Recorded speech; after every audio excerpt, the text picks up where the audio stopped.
O Senhor esteja convosco. Proclamação do Evangelho de Jesus Cristo segundo Marcos. Naquele tempo, Jesus disse a seus discípulos: naqueles dias, depois da grande tribulação, o sol vai se escurecer, e a lua não brilhará mais. As estrelas começarão a cair do céu, e as forças do céu serão abaladas. Então vereis o Filho do Homem vindo nas nuvens, com grande poder e glória. Ele enviará os anjos aos quatro cantos da terra, e reunirá os eleitos de Deus, de uma extremidade à outra da terra. Aprendei, pois, da figueira esta parábola. Quando os seus ramos ficam verdes e as folhas começam a brotar, sabeis que o verão está perto.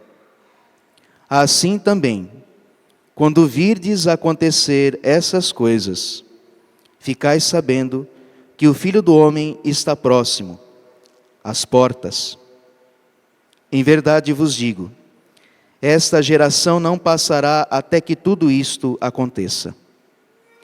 O céu e a terra passarão, mas as minhas palavras não passarão. Quanto àquele dia e hora, ninguém sabe, nem os anjos do céu, nem o Filho, mas somente o Pai. Palavra da salvação.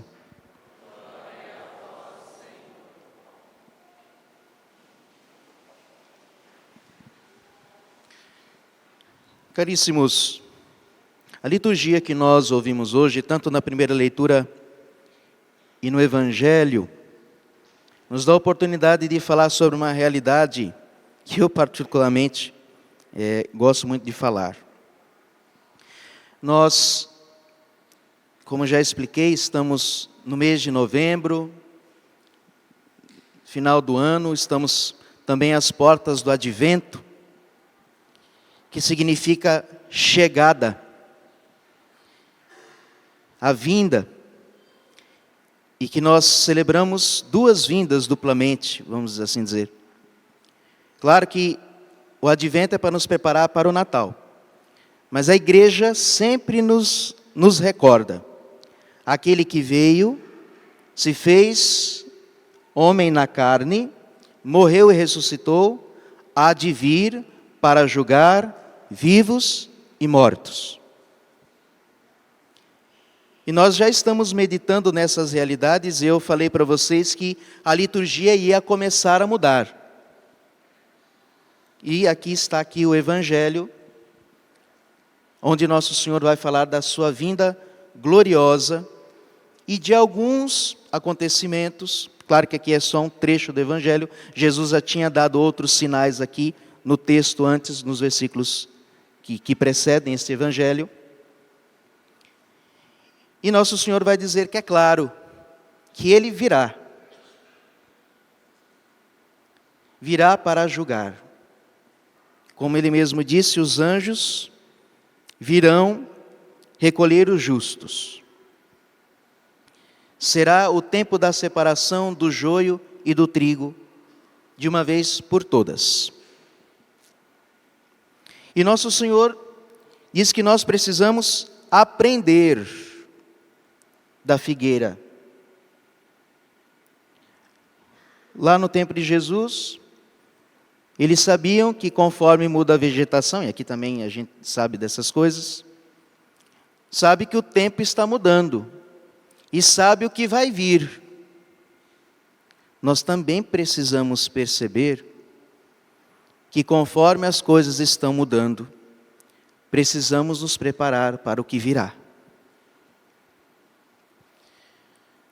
Mas vou entrar agora no ponto mais específico. Jesus diz claramente que antes da sua vinda, antes que o sol se escureça, a lua, que também tem um significado simbólico, isso aqui significa apostasia da fé, que virá também. Mas nosso Senhor Jesus diz que isto acontecerá depois da grande tribulação. Haverá uma grande tribulação na terra, que anunciará a próxima, ou seja, próxima no sentido de que está perto, a vinda do Senhor. Nós ouvimos, se nós nos recordarmos, na primeira leitura da Missa de Todos os Santos, lá num dado momento, João vê uma multidão no céu, vestida de branco, de povos de todas as raças, línguas, nações, e um dos anciãos diz para ele que aquela multidão incontável são aqueles que estão vindo da grande tribulação. E a primeira leitura que nós ouvimos da profecia de Daniel, que é um profeta que vai nos dar muitos detalhes do fim desta tribulação e do advento do anticristo, abre aspas, a doutrina do anticristo é a doutrina católica, isso não é invenção de evangélico não, isso está na Escritura. Virá um anticristo, sim senhores, isso não é teoria da conspiração não, a igreja tem consciência que virá um homem iníquo, que se colocará no lugar de Deus.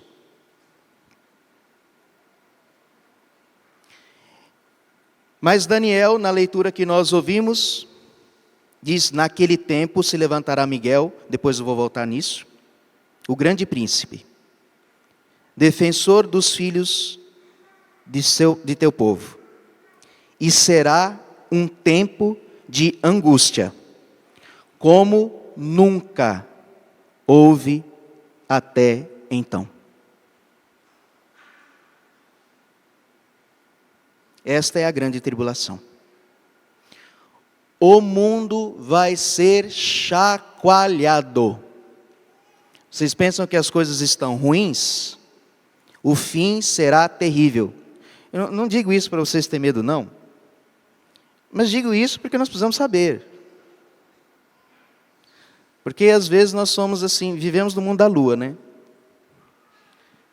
Sim, nós temos que ter esperança e nós vamos já iniciar o ano santo e o Papa nos convoca à esperança. E é justamente a esperança de saber que quando tudo estiver na pior, o Senhor virá. Ou seja, quando tudo parecer perdido e acabado e parecer que o mal venceu, então o Senhor virá com poder e glória. Então a vinda do Senhor será uma grande alegria para quem o estiver esperando. E é justamente isso que diz o profeta Daniel. Por que que vai acontecer essa tribulação? Essa tribulação vai acontecer para que muitos acordem. Não só fora da igreja, mas dentro, porque dentro da igreja também nós precisamos nos converter. O Senhor virá julgar os membros da sua igreja, também. Depois eu vou dar uma olhadinha aqui no catecismo. Mas a grande tribulação, na verdade, será um chacoalhar que vai abrir os olhos de muitas pessoas. E diz aqui a profecia de Daniel, mas neste tempo teu povo será salvo, todos os que se acharem inscritos no livro.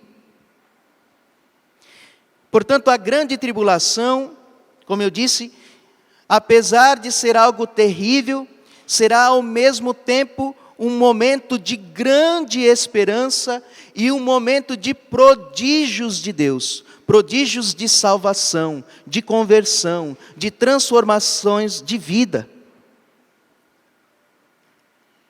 A tribulação será como aquele fogo que o ouro e a prata precisam passar para arrancar todas as impurezas e estar preparados para serem belas joias. Porque o Senhor, quando vier buscar a sua igreja, ele quer encontrar uma igreja toda santa, toda pura e imaculada. Então ela será purificada. Vamos olhar aqui o que diz o catecismo a respeito disso. Isso que eu estou dizendo, além de estar na Escritura, está no catecismo. Para ninguém dizer, que a igreja não ensina essas coisas. Ensina, é a gente que não lê. 675 do catecismo. Antes do advento de Cristo, a igreja deve passar por uma provação final que abalará a fé de muitos crentes. Veja, a provação será dentro da igreja. E será uma provação na fé. Diz São Paulo que antes do advento do anticristo, virá a grande apostasia. Ou seja, os crentes abandonarão a fé. Não pode ser os ateus, porque os ateus já não creem. Só pode abandonar a fé quem crê. Então virá uma grande apostasia. E é isso que vai abrir as portas para o anticristo. Para criar um novo ideal religioso. Para criar uma nova religião. Para ele mesmo se colocar no lugar de Deus. Será uma espécie de Messias. Porque a fé vai ter se apagado. E é isso que Jesus quer dizer. Que o sol não brilha mais, que a lua perdeu o brilho e as estrelas caíram. As estrelas são os que creem. Vão cair. Até os anjos caíram. Foram arrastados por Satanás e apostataram. Também haverá esta batalha entre nós.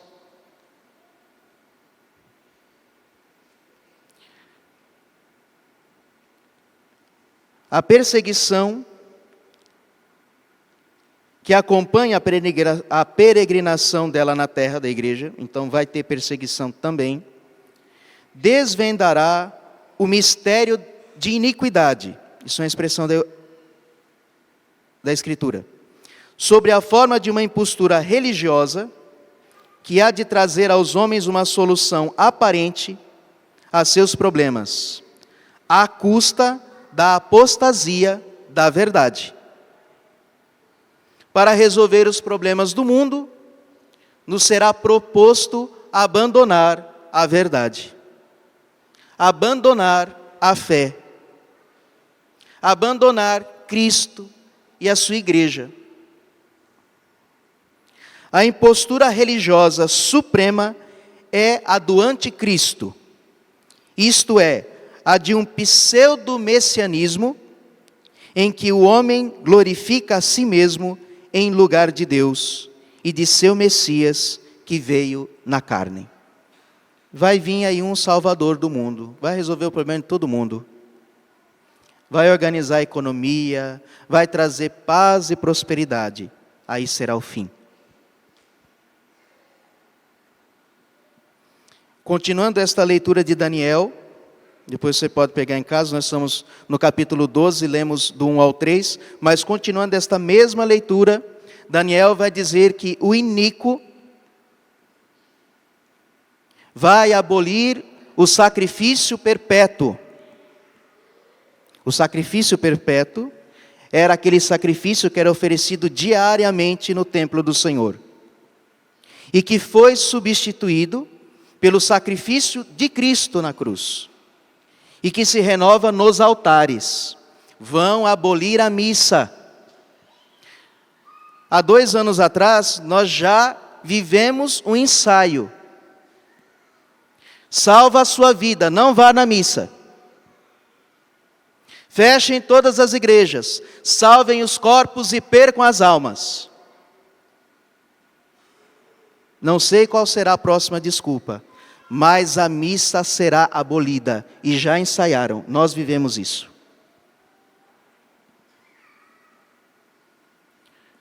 Mas nós não estamos sozinhos. E aí eu volto no início. Naquele tempo se levantará Miguel, o grande príncipe.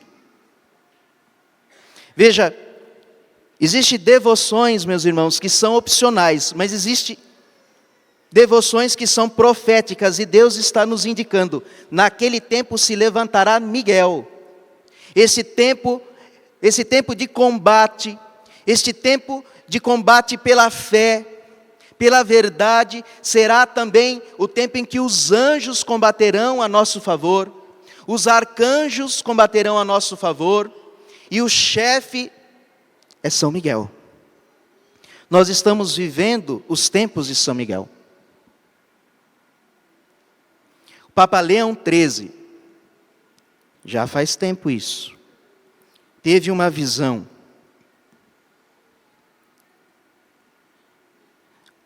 de que o mal iria inundar o mundo e a igreja. Então, ele escreveu um exorcismo, que é chamado o Exorcismo de Leão XIII, onde se invoca São Miguel. E ordenou que depois de toda a missa, se invocasse a Santíssima Virgem Maria e São Miguel Arcanjo.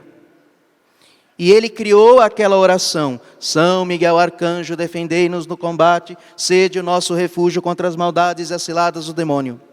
Esta oração é para os nossos tempos. E se confirma aqui na Escritura. E depois nós vamos ver lá no Apocalipse. Miguel com os seus anjos derrotou o dragão e os seus anjos.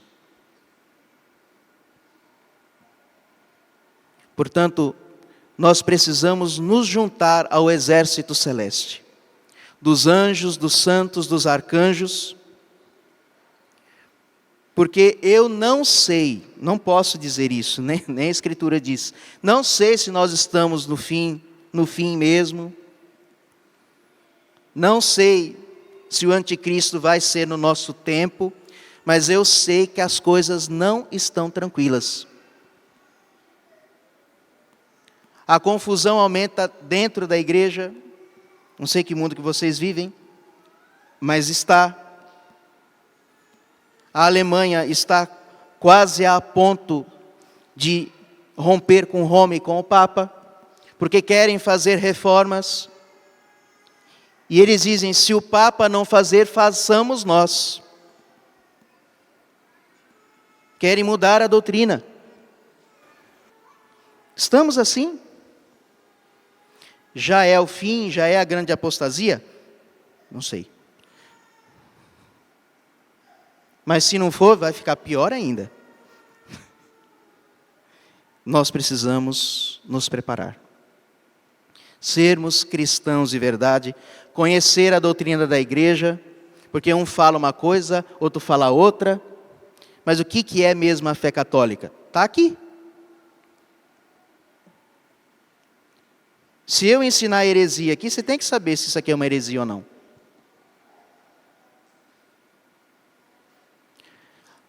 O mundo e a igreja será chacoalhado, virá uma grande tribulação, como nunca houve na terra, mas será um tempo de salvação. E será o tempo de Miguel e dos seus anjos. Então nos unamos a eles, para que quando vier esta tribulação, se ela já chegou, não sei, nós permaneçamos firmes na verdadeira fé e firmes na vontade de Deus e na verdadeira igreja e não na igreja do anticristo. Creio em Deus Pai Todo-Poderoso,